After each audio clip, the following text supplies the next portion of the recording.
이 에베소서 5장부터는 무슨 내용이 나오냐면 남편과 아내의 관계에 대해서 나오고 있어요. 누가 그러더라고요. 우리가 운전할 때도 면허증 받기 위해서 공부를 하잖아요. 열심히 공부하고 또 연수도 해가지고 면허 합격하면 운전하잖아요.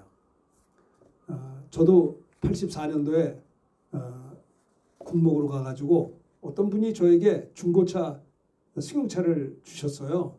늘 자전거 타고 다녔는데 저한테 목사님 이거 쓰세요. 그래가지고 제가 중고차를 받아서 타야겠는데 운전면허가 없어가지고 열심히 이제 공부를 했어요. 운전면허 참 공부하려니까 참 어려운 거 막 기계 같은 것도 그 시험 보잖아 이렇게 다 공부하는데 그때 옛날에는 학원에서 공부했어요. 학원 가지고 그 전방에도 운전면허 학원이 있었어요. 거기 가서 공부하는데 무슨 말인지 모르겠어요. 그 뭐 자동차 얘기를 하는데 이걸 뭐 생전 처음 본 거가 돼가지고 그래도 이제 시험 합격해야 되니까 열심히 해가지고 모르는 거 그냥 외워가지고 해서 합격을 했고 또 연수도 하고 옛날에는 요즘과 달리 핸들이 뻑뻑해요. 요즘 다 그 핸들이 부드럽잖아요. 옛날에는 그렇지 않았어요. 그건 뭐라고 해요? 이게 뭡니까? 뻑뻑한 파워 핸들이 없었어요. 그때는. 그러니까는 이 연수를 봤는데 이게 파워 핸들이 아니어서 이걸 움직이기가 막 아리백이에요. 얼마나 팔이 아픈지 그런 거 가지고 이제 운전을 연습했었어요. 그러면서 운전 연습하면서 이제 부대 군목으로 이제 전방에서 끝나면 가서 연수하고 또 집으로 또 이렇게 해서 공부도 하고 해서 겨우겨우 붙어가지고 우리 연대장님이 저를 보더니 목사님이 위험하니까 수송부에 병사 하나 붙여가지고 연수 좀 하라 그래가지고 병사 하나가 저를 연수를 해줬어요. 면허증은 받았으니까 시험 봐서 합격하고 사고 나면 안 되니까. 제가 그때 그 면허를 준비하면서 이런 생각을 했어요. 힘들게 공부를 했는데 열심히 해야겠다. 왜? 이 공부하는 건 나를 위한 거예요. 이걸 공부해야 사고가 안 날 거 아니에요. 어느 정도 차에 대해서 기본적으로 상식이 있어야 이게 운전이 될 거 아니에요. 생각해 보세요. 그래서 제가 그때 열심히 하자. 열심히. 지금 공부 안 하면 언제 공부해. 자동차에 대해서 모르니까 그래도 열심히 하려고 애를 쓰니까 상식이 생기고 자동차가 이런 원리가 되는구나를 배웠어요. 그리고 교통법기도 알아야 되고. 그래서 이제 운전을 하기 시작했었어요. 84년부터. 참 옛날 84년에는요. 운전하는 분들이 많지 않았다고요. 차 가지고 서울에 오니까 와 그러더라고요. 차를 가져왔다고. 이제 우리 부모님도 막 차 태워주고 그랬어요. 그때 옛날 차가 귀했었어요. 1984년도에는 진짜 쉽지 않았죠. 자, 제가 무슨 말을 하려고 하냐면 이 운전을 하는 것도 시험을 준비하고 공부해서 면허증을 받는데 남자 여자가 결혼해가지고 이제 아빠가 되고 엄마가 돼요. 근데 아빠가 되고 엄마가 되는 건 순식간에 결혼하고 한 1년만 지나면 엄마 아빠가 되는 건데 엄마 아빠가 되는데 엄마에 대한 공부, 아빠에 대한 공부, 남편에 대한 공부, 아내에 대한 공부 한 적이 하나도 없어요. 그냥 사랑해서 결혼해서 사는 거예요. 어떻게 할지를 몰라요. 성경은 가정을 만든 분은 하나님이세요. 하나님이 천지 만물을 창조하시고 그 다음에 에덴 동산을 만드시고 에덴 동산에 아담을 두셨어요. 근데 아담이 혼자 있는 것이 좋지 않아서 그를 돕는 배필 하와를 만들어 주셨어요. 그리고 하와에게 하는 말이 너는 돕는 배필이라. 남편을 도우라는 거예요. 하나님께서 그러니까 하나님이 이 땅에 오셔서 교회를 세우기 전에 먼저 세운 게 가정을 세웠습니다. 가정을 세우셨는데 그만 아담과 하와가 선악을 알게 한 남의 실과를 먹음으로 말미암아 그 이유는 사단의 꾀임에 빠져서 그래서 그들에게 죄가 들어왔고 죄로 말미암아 에덴에서 추방을 당하게 된 것입니다. 그래서 이 지구촌에는 에덴 동산에서 추방한 이래로 이 지구촌에는 행복한 일보다는 어려운 일들이 많고요. 끊임없는 갈등, 끊임없는 죄, 그리고 질병, 그리고 사고, 천재지변, 전염병, 뭐 할 것도 전쟁, 미움, 다툼, 용서치 아니하는 이 분노, 끊임없이 이 지구촌은 에덴에서 추방된 이래로 마귀에게 붙들려 기가 막힌 인생을 사는 것이 지금까지 사는 것입니다. 제가 무슨 말씀을 드리려고 하냐면 운전 하나 하더라도 뭐 면허 하나 받으려고 했지만 사실은 열심히 하는 게 본인에게 좋은 거예요. 그렇죠? 한 번도 자동차에 대해서 아는 지식이 없었는데 억지로라도 공부를 해서 기본 상식을 배우고 또 교통법규도 배우고 해야 나도 남도 보호될 거 아니에요. 마찬가지로 우리는 가정을 이루면서도 남편이 뭔지, 아내, 성경이 말하는 남편의 도리가 뭔지, 성경이 말하는 아내의 도리가 뭔지, 부모의 도리가 뭔지 공부하지 않아요. 그러므로 인해서 오늘날에 참 문제가 많이 생긴 것을 볼 수가 있습니다. 그래서 에베소 5장에는 부부관계를 이야기하고 있고요. 에베소 6장에서는 부모 자식 간의 관계를 이야기하고 있어요. 요즘 부모 자식 간에도 관계가 깨진 데가 참 많습니다. 상처가 많고요. 아픔이 많아요. 또 부모와 자식과의 관계, 자녀 교육의 관계, 또 상전과 종의 관계가 에베소가 그렇게 기록되어 있고 6장에 마지막에는 하나님의 전신갑주를 입어서 승리하는 삶을 살아야 된다라고 에베소 6장에서는 그렇게 마무리를 하고 있어요. 그래서 오늘은 에베소 어버이 주일을 맞이해서 오늘 말씀의 제목 한번 따라서 합시다. 믿음의 자녀들의 모습. 네, 우리 그리스도인들의 자녀들은 어떻게 해야 되느냐라는 데에서 말씀을 전하려고 합니다. 제일 먼저 여기 보면 자 첫째는 뭐냐? 믿음의 자녀들의 모습은 여기를 보세요. 믿음의 자녀들의 모습은 첫째는 크게 따라합시다. 아버지와 어머니를 공경함. 2절을 다 같이 읽읍시다. 시작. 내 아버지와 어머니를 공경하라. 이것은 약속 있는 첫 계명이니. 어떻게 해요? 부모를 공경하라. 공경이 뭐예요? 존경하라는 게 존경. 그러니까 부모님을 존경하셔야 된다라는 거예요. 사실 저희들도 어렸을 때 우리 부모님들은 연세가 높은 분들이에요. 저희 아버지가 살아계시면 105살이요. 그죠? 연세가 많죠? 우리 어머니가 살아계시면 90 어떻게 되나? 거의 100살 가까이 돼요. 어머니 다 돌아가셨거든요. 옛날 분들이어서 또 피난 오신 분들이어서 공부할 기회가 없었던 분들이에요. 겨우 국민학교, 초등학교 정도 졸업하신 분들이에요. 그러니까는 사실은 우리 부모님뿐만이 아니라 그 당대 분들이 그렇게 많이 배운 분들이 계시질 않아요. 그러나 그분들은 당신들은 기회를 잃어버려서 공부하지 못했지만은 그분들은 자녀들만큼은 어떻게 해서라도 대학이라도 졸업시키려고 애를 쓰셨던 것을 볼 수가 있어요. 그러니까 생각해 보세요. 세대 차이도 있죠. 지식의 차이도 있죠. 문화도 다르죠.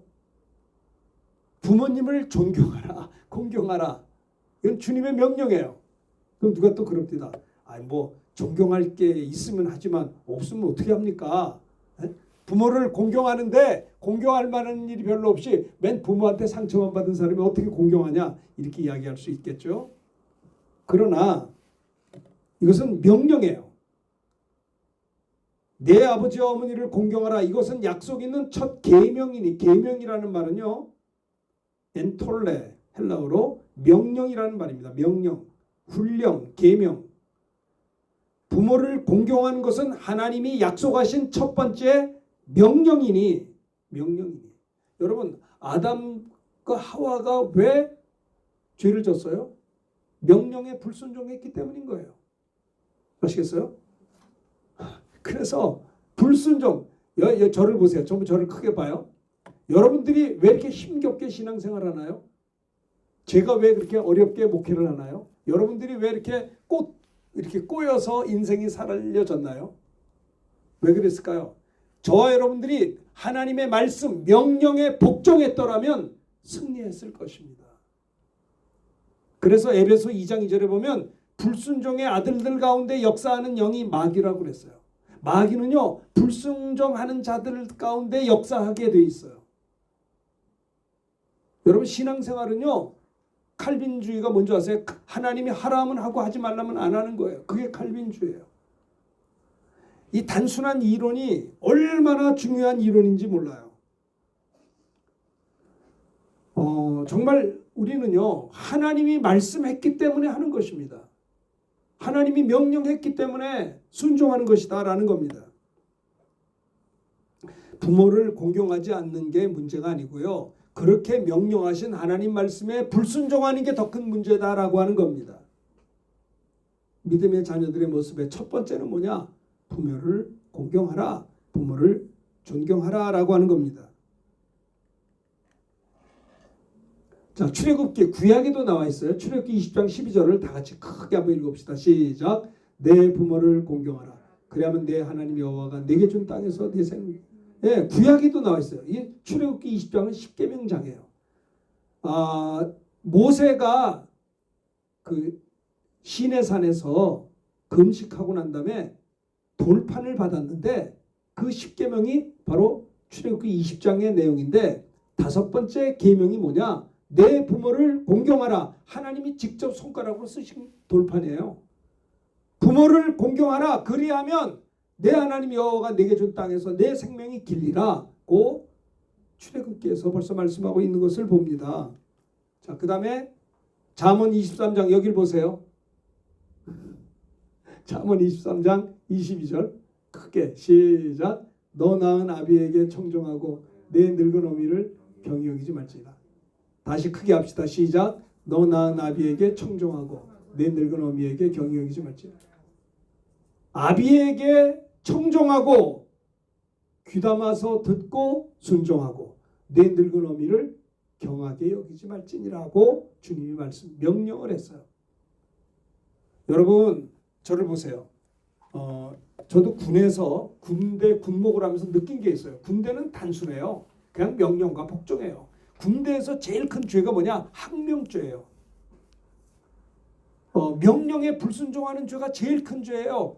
군대는 무조건 명령에 복종하게 되어 있어요. 예를 들어서 전쟁이 시작됐습니다. 그러면 소대장이 말합니다. 소대장이 소대원들을 향해서 명령해요. 자, 이제 돌격 앞으로. 적군이 쳐들어오니까 우리 다 같이 돌격하자. 그러면 돌격하면 분명히 총에 맞아 죽을 수 있잖아요. 저기서도 총 들고 싸우고 여기도 총 싸우는데 적진을 맞추는데 소대장이 말합니다. 돌격 앞으로. 돌격해요. 근데 돌격을 안 해. 그건 어떤 줄 아세요? 전쟁 때에는요. 소대장이 돌격 앞으로 했는데 자매님 여기 보세요. 나를 봐야 돼. 딴 데 보면 안 돼요. 돌격 앞으로 했는데 만약에 돌격을 안 하면 어떻게 하는 줄 알아요? 소대장이 권총 빼서 쏴서 죽여요. 이게 군대예요. 그렇게 돼야 승리하는 거예요. 제가 있던 부대가 그런 부대였어요. 방패부대라고 전쟁이 여러분 왜 우리나라가 군대가 있어야 됩니까? 군대에 국방비가 얼마나 많이 들어가는 줄 아세요? 그 국방비를 만약에 국방 예산이 없으면 그거 가지고 경제에 투자하면 우리나라는 더 발전해요. 근데 그 많은 국방비 60만 대군을 먹여 살리는 국방비를 다 지출하고 여러분들이 살고 있는 거예요. 세금을 많이 내고 있는 거예요. 그러면 왜 군대가 필요합니까? 왜 그 60만 대군을 먹여 살려야 됩니까? 왜 그래요? 만에 하나라도 전쟁이 있을 수 있기 때문에 그때를 대비해서 하는 거예요. 그러면 군인들은 뭘 해야 돼요? 지휘관의 명령에 따라 복종을 해야 백성들 생명을 지킬 수가, 재산을 지킬 수가 있는 거예요. 만약에 그것을 안 하면 군대 하지 말아야 돼요. 무조건 군인은요 자기 목숨이 자기 게 아니라 나라 거예요. 이해하십니까? 무슨 말인지? 그러면 우리가 그리스도 예수의 영적인 군사라고 한다면 우리들도 하나님의 명령에 절대 순종할 수 있으셔야 되는 거예요. 여러분 저를 보세요. 사울이 무너졌어요. 왜요? 불순종함으로 무너진 거예요. 여러분 불순종의 죄가 얼마나 큰 건 줄 아세요? 에덴에서 추방당했죠? 사울왕이 왕에서 폐위가 됐죠. 왜? 불순종. 전리품을 다 멸하라고 했는데 탐심이 욕심이 생겨가지고 그거를 그냥 가지고 온 거예요. 당신이 하나님 말씀을 저버렸기 때문에 하나님도 당신을 저버릴 겁니다. 라고 선지자가 사울에게 책망을 했고 그 징계는 돌이킬 수가 없었어요. 그래서 이스라엘의 초대왕은 사울왕이 아니에요. 다윗왕이었던 거예요. 여러분 우리가요 신앙생활 잘하는 비결이 있습니다. 여러분 복잡하지 않아요. 어떻게 하면 내가 신앙생활 잘할 수 있을까? 어떻게 하면 내가 하나님의 축복을 받을 수 있을까? 내가 어떻게 하면 하나님을 기쁘시게 할 수 있을까? 내가 어떻게 하면 하나님 앞에 인정받는 그리스도인이 될 수 있을까? 하나밖에 없어요. 하나님이 하라는 건 하고 하지 말라는 건 안 하면 되는데 많은 사람들이 하라는 건 하질 않아요. 하지 말라는 건 골라서 자꾸 해요. 고집이 강해요. 교만해가지고 불순종을 하는 거예요. 그래서 무너지는 거예요. 우리는 환경을 탓합니다. 저 사람 때문에 저렇게 됐다고 말하기 저도 그렇게 쉬워요. 근데 그러면 안 돼요. 문제는 나에게 있는 거예요. 내가 순종했더라면, 내가 하나님 옆에 바로 섰더라면 이렇지 않잖아요. 그래서 우리가 기도할 때 하나님 우리가 불순종한 것을 회개하게 하여 주옵소서. 잠언 23장 22절 읽읍시다. 시작. 너 낳은 아비에게 청종하고 내 늙은 어미를 경외할지니라. 잠언 30장 17절 시작. 아비를 조롱하며 어미 순종하기를 싫어하는 자의 눈은 골짜기의 까마귀에게 쪼이고 독수리의 새끼에 먹히랴. 난 처음에 이 성경 봤을 때 끔찍하더라고요. 하나님도 너무 하시는 것 같아. 아비를 조롱하며 어미를 순종하기를 싫어하는 자의 눈은 어떻게 돼요? 골짜기의 까마귀한테 눈을 쪼인다는 거예요. 여러분, 까마귀가 굉장히 똑똑해요. 까마귀가 우리는 좀 이상한, 까마귀가 좀 이렇게 기분 나쁜 새로 보이잖아요. 우리나라는 까치를 좋아하고 그랬지 않습니까? 그래서 제가 이제 미얀마 한인교회 부임했을 때 18년 전에 미얀마 한인교회 있었거든요. 그런데 아니 우리 교회가 이제 그 예배당도 있고 사택도 있고 이제 이렇게 있는데 한 1에이커 정도 좀 큰 예배당이었어요. 이제 공간이 한 1000평 넘는 예배당이었어요. 근데 우리 일하는 우리 형제들이 일할 때 보면 까마귀들이 막 날라와. 기분 깍깍거리고, 아이고 저 까마귀 기분. 저는 처음에 아유 까마귀라고 하는 건 이미지가 한국에는 안 좋아서 뭔 까마귀가 이렇게 많이 날라오나 그랬더니 미얀마는요 까마귀가 우리나라 까치처럼 좋아해요. 그 사람들이. 까마귀가 길조라는 거예요. 좋은 새라는 거예요. 근데 까마귀가 얼마나 똑똑하냐면 이제 우리 일하는 쿡이라든지 클리너들이 이렇게 이제 그 현지인들이 음식하고 그러거든요. 그럼 걔네들이 음식 하다 보면 뭐 이렇게 음식 찌꺼를 이렇게 나누잖아요. 그럼 까마귀가 떼가 몰려오는데 처음에 한 사람이 한 사람이 아니라 한 새가 올라와서 제 꼭대기에 이렇게 처마 밑에 이렇게 있어요. 그 사인을 보내. 그러면 누가 있나 없나 해서 사람들이 없으면 사인 보내면 그냥 벌떼처럼 내려와서 다 물건 먹고 올라가요. 까마귀가 지혜가 많아요. 보통 똑똑하더라고요. 새 중에서. 그래서 여러분, 아비를 조롱하며 어미 순종하기를 싫어하는 자의 눈은 골짜기에 까마귀에게 쪼이다. 그 눈이 만약에 까마귀가 쪼아버리면 어떻게 눈이 실명되잖아요. 네? 독수리 새끼에게 먹힌다는 건 뭐예요? 죽임을 당하는 거죠. 부모를 조롱하며 불순종하고 순종하기를 싫어하는 자들은 죽는다는 거예요.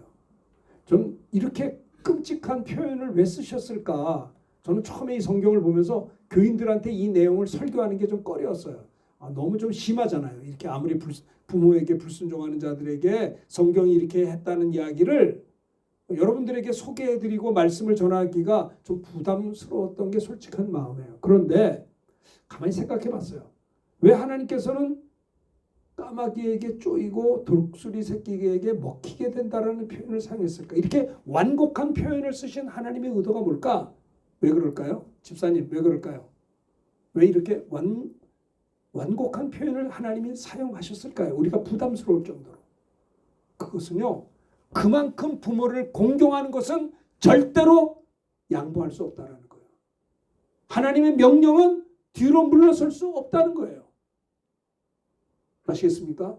그러니까는 물론 그렇습니다. 부모님의 사랑을 많이 받은 분도 계시고요. 부모님의 사랑을 못 받고 이렇게 빨리 돌아가시고 혹은 또 부모님이 자기에게 많은 부담을 주고 그런 부모님도 계실 수 있지만 그거는 부모님들의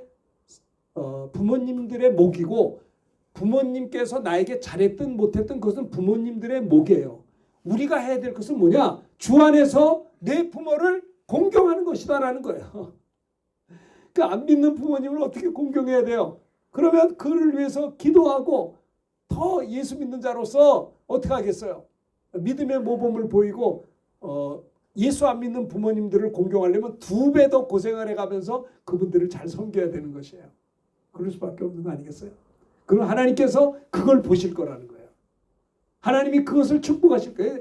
내 부모를 공경하라. 그래야만 따라합시다. 내가 땅에서 잘 됐다. 네, 땅에서 잘 되는 거예요. 저는 20대 초반에 신학교에 들어가서 그 말씀을 봤어요. 땅에서 잘 되고 장수하리라. 와! 저는 정말 잘 되고 싶었어요. 송교사님 그렇지 않아요? 잘 돼야 될 거 아니에요? 우리 자매님도 대학 공부하는데 잘 돼야 될 거 아니에요? 그 비결이 뭔지 알아요? 부모 공경이요. 순종이에요. 그러면 나 연구했어요. 어떻게 하면 내가 부모님께 순종하고 어머니께 어떻게 부모님을 공경할 수 있을까 묵상을 했어요. 그래야 내가 땅에서 잘 될 것만 생각하면 안 돼요. 어떻게 하면 하나님이 인정하는 부모 공경, 부모 순종이 될 수 있을까에 대해서 생각했어요. 정말 깊이 생각했어요. 왜? 내가 아무리 해본들 하나님이 인정하지 않으면 아무 소용이 없잖아요. 내가 하는 모든 일들이 하나님이 기뻐하시고 하나님께 상달된 바 되고 하나님이 인정하고 하셔야 내가 잘 될 거 아니야.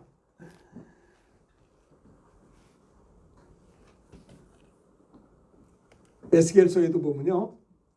신명기 27장 16절 읽읍시다. 시작. 그의 부모를 경홀히 여기는 자는 저주를 받을 것이다. 할 것이요 모든 백성은 아멘. 그러니까 부모를 경홀히 여기는 자는 하나님이 저주한다는 거예요. 하나님이 우리를 이 땅에 태어나게 하신 게 우리를 저주하려고 태어나게 하지 않았는데 부모님에 대해서 경홀히 여기는 자는 성경에 보면 저주를 받는다. 저주가 뭔지 아세요? 하나님과 우리의 관계가 끊어진다는 소리예요. 모든 백성은 아멘 할지니라. 많은 사람들이 이런 이야기를 들으면서도 부모를 업수히 여겨요. 왜 그런지 부모 업수히 여기는 게 문제가 아니라 하나님의 말씀을 업수히 여기는 거예요. 하나님의 말씀 앞에 우리가 복종할 수 있어야 되는 거예요. 하나님 말씀을 하나님의 말씀으로 우리가 나아가야 된다라고 하는 것입니다. 에스겔서에도 보면 한번 따라합시다. 22장 7절 읽읍시다. 시작. 그들이 내 가운데서 부모를 없인 여겼으며 내 가운데서 나그네를 학대하였으며 내 가운데에서 고아와 과부를 해하였도다. 이 말씀이 무엇입니까? 에스겔서에서는 이스라엘 백성들이 이웃과의 관계에 있어서 죄를 지적할 때 첫째 지적한 게 부모 없인 여기. 대인관계에서 첫 번째가 뭐냐? 부모 없인 여기는 것. 두 번째 나그네를 학대하는 것. 세 번째 그 가운데 고아와 과부를 해하는 것이 대인관계의 관계 죄를 하나님이 지적하신 것이다라는 겁니다. 첫째가 부모 없인 여김이다라는 거예요.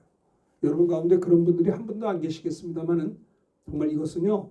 여러분들이 꼭 어버이 주일을 맞이해서 이 말씀에 정말 명심하고 실천해야 될 귀한 사항이라는 걸 기억할 수 있기를 바랍니다. 한번 따라합시다. 믿음의 자녀들의 모습. 그렇죠. 주 안에서 너희 부모에게 첫째는 부모를 공경하라. 두 번째는 아버지 어머니 공경하라. 존경하라는 거고요. 두 번째는 따라합시다. 주 안에서 너희 부모에게 순종함. 1절 다 같이 읽읍시다. 시작. 자녀들아 너희 부모에게 순종하라. 이것이 옳으니라. 순종하라는 거예요. 주 안에서 순종하는 것입니다. 그러니까 하나님 말씀 안에서 순종하라. 이것이 옳으니라. 예수님도 그랬죠. 예수님도 누가복음 2장 51절 다 같이 읽어봅시다. 시작. 예수께서 함께 내려가사 나사렛에 이르러 순종하여 받드시더라. 그 어머니는 이 모든 말을 마음에 두니라. 예수님도 육신을 입고 계시는 동안에 또 공생애가 아니라 사적인 생활을 할 때에는요. 목수의 아들로서 나사렛에 이르러 부모님을 순종하여 받드셨다라고 했어요.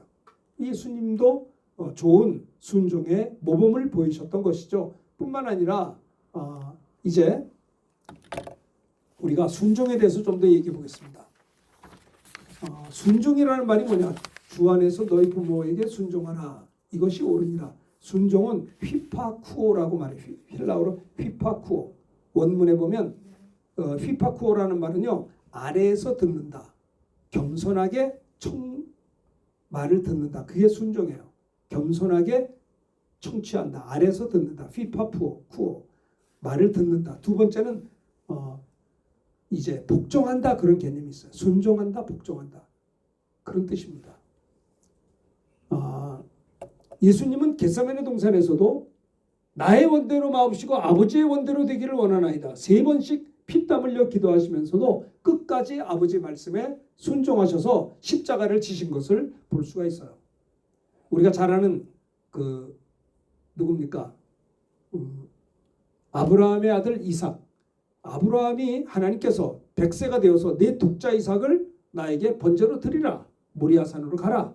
그랬을 때 아브라함이 그 말씀에 줄을 달지 않고 아브라함의 특징이 뭔지 알아요? 하나님 말씀 앞에 그냥 명령에 순종해요. 그래서 내 독자 이삭을 모리아산으로 나에게 가서 번제로 바치라는 그 말씀을 듣고 그 다음날 새벽 일찍 일어나서 종들을 데리고 자기 아들 이삭을 데리고 모리아산에 가는 겁니다. 새벽 일찍이.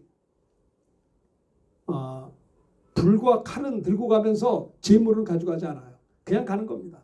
근데 귀한 것은 모리아산까지 올라가서 자기 아들을 번제로 바치기 위해서 묶어 놓고 칼을 향해서 그를 향해서 찌르려고 할 때 여러분 그때 나이가 아브라함 나이가 120살 가까이 됐고요. 이삭은 한 20살밖에 안 됐어요. 청년이에요. 그러면 120이면 할아버지인데 20살밖에 되지 않은 이삭이 얼마나 힘이 좋겠어요. 그 아버지가 칼로 찌르려고 하는데 가만히 있는 아들이 어디 있어요. 그냥 아유 우리 아버지 노망이 드셨습니까? 아니 나를 왜 찌르려고 하세요 하고 막으면은 안 죽을 수도 있는 거예요. 그런데 재밌는 게 뭐냐, 이삭은 순순히 결박을 당하고 그냥 아버지한테 자기를 순종했던 거예요. 이 기가 막힌 얘기입니다. 이때 하나님께서 아브라함에게 말씀합니다. 내가 이제야 내가 나를 사랑하는 줄 알았노니 내 뒤를 돌아보라. 멈춰라. 내 뒤를 돌아보니까 수풀에 양이 걸려 있어요. 저것을 가지고 번제로 바치라. 내가 내 사랑하는 독자 이삭을 나에게 아낌없이 순종하여 바쳤으니 나도 너를 사랑하여 너의 후손을 통해서 그리스도 메시아를 보내주겠다라고 말씀하셨고요. 그에게 여호와 이레의 복을 주셨고요. 믿음의 조상이 되게 하셨고요. 복의 근원이 되게 하셨어요. 하나님은 우리의 것을 빼앗아가는 분이 아니에요. 독자 이삭을 바치라 할 때 드렸을 때 하나님께서는 뺏은 것이 아니라 더 큰 축복을 주신 거예요. 많은 사람들이 하나님의 말씀에 왜 불순종하냐? 순종하면 다 뺏긴다고 생각해요. 그래요? 아니에요. 그러니까 얻지 못하는 거예요. 따라합시다. 심어야 거둡니다. 순종해야 복을 받습니다. 다시 한번 얘기합시다. 불순종하면 지금처럼밖에 안 됩니다. 아시겠어요?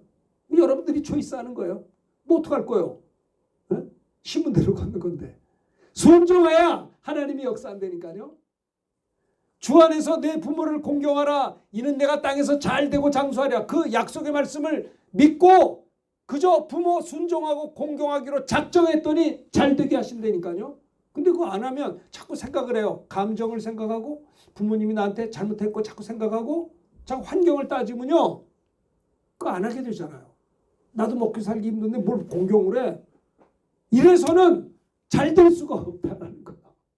네? 아시겠습니까? 자,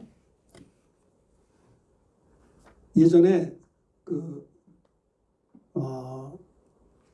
리쿠르트 타임즈에 2019년 2월 7일에 어떤 칼럼이 있었는데 세종대왕이 훈민정음을 왜 만들었나 그런 내용이 나옵니다. 1427년이 세종대왕 10년인데 그때 이제 어떤 일이 있었냐면 진주 사람 기마라고 하는 사람이 참 불행하게도 자기 아버지를 죽이는 사건이 생겼어요. 그래서 그 당시에 난리가 났죠. 조정 신료들이 왕 앞에 가서 저런 배은망덕한 아들이 어디 있습니까? 자기 아버지를 죽였습니다. 그래서 극형에 처형해야 된다고 주장을 했어요.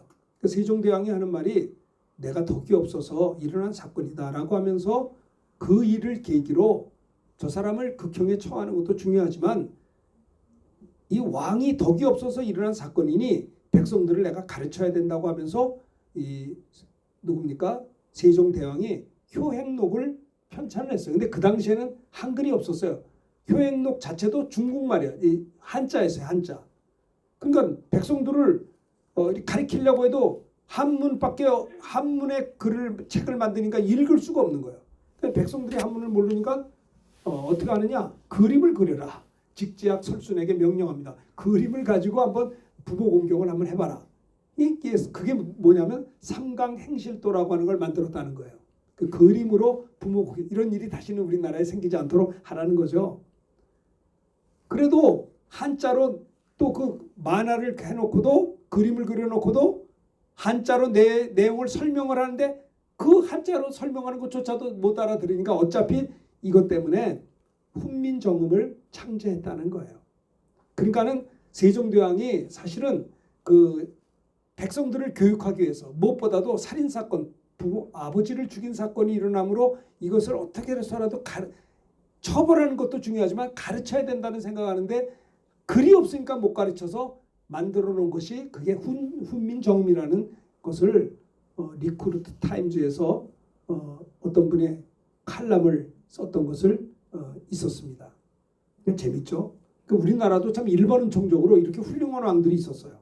부모 공경, 일반 은총적인 것입니다. 자, 이렇게 될 때 내가 땅에서 잘되고 장수한다고 했습니다. 자, 세 번째 따라합시다. 잘되고 땅에서 장수합니다. 이게 뭐예요? 하나님의 축복을 누린다는 거예요. 3절 다 같이 읽읍시다. 시작. 이로써 내가 잘되고 땅에서 장수하리라. 자, 창세기 9장 20절에 보면요, 노아가 농사를 시작해서 포도나무를 심었습니다. 그 포도주를 만들어서 마시고 취해서 그 장막 안에서 벌거벗었어요. 참 노아는 하나님의 앞에 아름답게 해서 방주를 예비해서 노아와 노아 가족들이 참 이렇게 구사일생으로 살아났는데, 참 그렇게 귀한 구원을 체험하고 난 다음에도 인간은 이렇게 연약하죠. 농사를 지은 건 좋았는데 포도나무를 심어서 거둬서 포도주를 마시고 취해서 그 장막 안에서 벌거벗었어요. 그게 22절 다 같이 읽읍시다. 시작. 가나안의 아버지 함이 그의 아버지의 하체를 보고 밖으로 가서 그의 두 형제에게 알리매. 그러니까 그 가나안의 아버지 함, 그러니까 노아의 아들 중에 함이라고 하는 아들이 자기 아버지 노아의 하체를 보고 벌거벗었기 때문에 밖으로 가서 그것을 자기 두 형제에게 이야기했다는 거예요. 자, 23절 읽읍시다. 시작. 셈과 야벳이 옷을 가져다가 자기들의 어깨에 메고 뒷걸음쳐 들어가서 그들의 아버지의 하체를 덮었으며 그들의 얼굴을 돌이키고 그들의 아버지의 하체를 보지 아니하였더라. 그랬어요. 함은 자기 아버지의 수치를 드러내고 이거 봐라. 아비의 부끄러움을 어떻게 했어요? 밖에 보면서 밖으로 알려 형제들에게 알렸지만은 그 두 형제 셈과 야벳은 옷을 가져다가 자기들의 어깨에 메고 뒷걸음질 들어가서 아버지의 하체를, 그러니까 아버지가 실수했어도 드러내지 않고 덮어줬다는 거예요. 24절 읽읍시다. 시작. 노아가 술이 깨어 그의 작은 아들이 자기의 행한 일을 알고 25절 다 같이 합니다. 이에 이르되 가나안은 저주를 받아 그 형제 종들의 종이 되기를 원하노라 하고 26절 시작. 또 이르되 셈의 하나님의 여호와를 찬송하리로다. 가나안은 셈의 종이 되고 27절이요. 다 같이 하나님이 야벳을 창대하게 하사 셈의 장막에 거하게 하시고 가나안은 그의 종이 되게 하시기를 원하노라 하였더라. 여러분, 분명히 노아가 실수한 건 잘못한 거예요. 술이 취한 것도 잘못한 거고요. 그리고 자기가 자기 앞가림을 못하고 벌거벗고 잠을 잔 것도 잘한 건 아닙니다. 그런데 하나님께서는 노아를 책망하기 전에 노아의 이 부끄러움을, 자기 아버지의 부끄러움을 밖으로 가서 이렇게 수치를 드러낸 함을 노아가 어떻게 했어요? 나중에 술이 깨어서 자기 행한 일을 알고 25절에 보면 이 가나안의 조상인 함은 저주를 받아 그들의 형제 셈과 야벳의 형제들의 종들의 종이 되기를 원한다. 그래서 함의 자손이 흑인이라는 말이 있어요. 흑인. 역사적으로 맞습니다. 그래서 아프리카 사람들이 종이 그렇게 많잖아요. 이때 저주받은 게 이루어진 거예요. 기가 막혀요. 브라질이나 호주에도 또 미국에도 이 흑인들 다 종으로 온 사람들이에요. 저주를 받은 겁니다. 그리고 셈은 우리들이 셈족이에요. 우리들이 동양인들이 셈족이고요. 야벳은 뭐냐면 이게 이제 서양 사람들입니다. 이게 야벳은 창대하게 됐죠. 굉장히 서구 사람들이 선진국이 됐잖아요. 그래서 셈의 장막에 거하게 하시고 가나안은 함의 자손들은 야벳의 종이 되기를 원하노라. 성경이 이루어지는 것을 볼 수가 있다니까요. 하나님은 말씀을 이루시는 하나님이세요. 빛이 있어야 할 때 빛이 있었던 것처럼 이렇게 부모를 부끄러움을 드러낸 함을 하나님이 저주하시고 그리고 덮어준 셈과 야벳을 창대케 하고 셈의 또 자손은 하나님을 찬송하고 셈의 하나님 여호와를 찬송, 셈을 축복하셨다고요. 우리 대한민국은 셈족이에요. 축복받았잖아요. 하나님을 찬양하고 야벳은 서구 사람들이고요. 이런 일들이 있었다라고 하는 것입니다. 오늘 우리가 어버이 주일을 맞이해서 부모님들이 자기 자식들을 양육할 때 부모에게 순종하고 공경하는 자녀로 양육할 수 있는 부모님이 되셔야, 내가 효도를 받으려고 말하는 게 아니고요. 그래야 그들이 잘 돼요. 내 자녀들이 잘 되고 장수해야 될 거 아니에요. 옛날에 인천에 가면 그 효도 대학원이라는 걸 만든 무슨 목사님이 계세요. 근데 그분이 2007년도에 그 뭡니까, 인천 순복음교회 목사님이시죠. 무슨 목사님인데, 최성규 목사님. 그분이 재밌는 게 뭐냐면 효도 대학원 이런 걸 만들었어요. 근데 이분이 왜 그걸 만들었냐? 그 삼풍 백화점이 붕괴될 때 다 깔렸잖아요. 근데 11일에서 17일 동안 깔렸다가 구조된 사람이 3명 청년이 극적으로 구족됐고 살았어요. 3명이. 근데 이 사람들이 누구냐? 다 예수 믿는 사람들이고 효자였다는 거예요. 11일, 17일 동안 이게 붕괴 사고에서 먹지도 못하고 물로 겨우겨우 연몽했는데 죽지 않고 살아난 3사람의 청년들이 효자였다라는 거예요. 그때 그가 깨달은 게 뭔지 아세요? 주 안에서 부모를 공경하면 땅에서 잘 되고 장수한다는 거예요. 죽을 수밖에 없는 가운데 살려줘서 장수하게 했다는 거예요. 이것을 그 인천 순복음교회 목사님이 너무 충격적으로 그 사건을 받아들이고, 부모 공경이라고 하는 그 주제를 가지고 대학원을 세웠다니까요. 그분이. 그래서 무슨 뭐 효도 대학원이 어디 있어? 그 이상하잖아요. 그 이상하잖아요. 그러면서 처음 들어봤는데, 근데 그 목사님이 총장이 되셔서 우리나라가 5, 6천 년 역사를 이어온 것은 가족제도와 효정신 때문이었고, 효도는 가장 한국적이고 가장 세계적이고 보편적이고 성경적이다. 우리가 이것을 장려해야지 이 나라가 땅에서 잘 되고 장수한다라고 하는 그 주제를 가지고 대학원을 세웠다라고 하는 거예요. 생각해보니까 일리가 있는 말씀이에요. 그죠?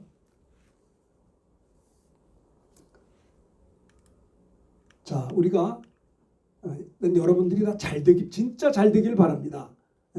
우리 청년들이, 대학생들이 진짜 잘 되길 바라요. 여기 계신 분들이 다 성공하길 바라요. 땅에서 잘 되고 장수하길 원해요. 그 방법이 뭐예요? 너희 어머니 아버지를 순종하라. 이것이 옳으니라. 너희 부모를 공경하라. 이것은 약속 있는 첫 계명이니 이는 내가 땅에서 잘 되고 장수하리라 라고 했습니다. 하나님의 말씀, 부모 공경 안 하면 그것도 죄지만 하나님의 말씀을 외면한 큰 죄가 있다는 걸 기억하셔야 돼요. 우리 성림교회 성도님들이 모두 다 정말 땅에서 잘 되고 장수하셔야 되지 않겠어요? 네? 도중에 돌아가시지 말고 먼저 돌아가시면 부모님들의 마음이 어떻겠어요? 그러니까 정말 여러분들이 장수의 복을 받으려면 하나님이 약속하신 것은 이루릴 줄 믿습니다. 그래서 이 어버이 주일을 맞이해서 결심할 수 있겠어요?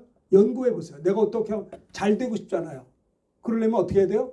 부모님께 순종하고 공경해야 된다는 걸 결심할 수 있게 되기를 주의 이름으로 축원합니다.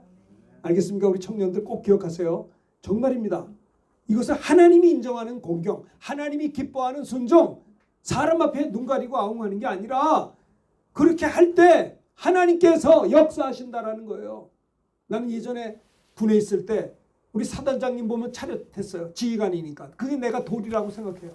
당연하잖아요. 내가 군목으로서 사단장님이 지나가는데 차렷해야지 열중차 타고 있습니까? 존경할 자를 존경할 줄 알아야 돼요. 모든 권세는 하나님께로부터 말미암지 않음이 없는 거예요. 부모도 하나님이 주신 권세인 것이에요. 부모가 좀 부족할 수 있어요. 우리들보다 더 배우지 못하실 수도 있어요. 여러분들보다 많이 배우지 못해서 실수할 수 있어요. 그런 거를 함처럼 자기 아버지가 벌거벗고 누운 것을 사람들에게 까발기고 그렇게 흉봤던 그는 하나님이 축복하지 않았어요. 그러나 비록 부모가 그렇게 부족해도 뒷걸음질 쳐가면서 덮어졌던 셈과 야벳의 자손은 여러분 축복받았단 말입니다. 이게 역사적 사실이에요. 잘 보세요. 그것이 중요한 거예요. 우리 이것을 잘해서 이 어버이 주일을 맞이해서 우리 교회 성도님들이 다 땅에서 잘 되고 장수하는 복을 꼭 받아야 되겠는데 어떻게? 하나님이 주셔서 하나님이 축복하는. 연구하세요. 오늘부터 내가 어떻게 하면 주 안에서 또 안 믿는 부모님 계시면 기도하셔야 돼요. 어떻게 하면 내가 2배로도 고생하면서 기도해드리고 찾아가서 복음도 전해 더 잘 해드려서 마음을 감동해서 눈물로 기도할 때 나를 낳아주시고 키워주신 내 어머니 아버지 지옥 가면 안 되잖아요. 예수 믿어야 될 거 아니에요. 우리 같은 사람도 예수 믿은 것처럼. 그래서 이런 복된 믿음의 거룩한 가정이 되기를 바라고요. 여러분들의 자손들이 그런 자녀들로 키우셔야 돼요. 그래야 그들이 땅에서 잘 되고 장수하고 이게 자자손손 믿음의 명문 가정을 이루어야 되지 않겠어요? 하나님께 영광 돌리는 이런 복된 역사가 다 있어지기를 예수님의 이름으로 축원합니다. 할렐루야. 이 시간에 말씀드린 걸 생각하면서 우리 찬송 부르겠습니다. 찬송가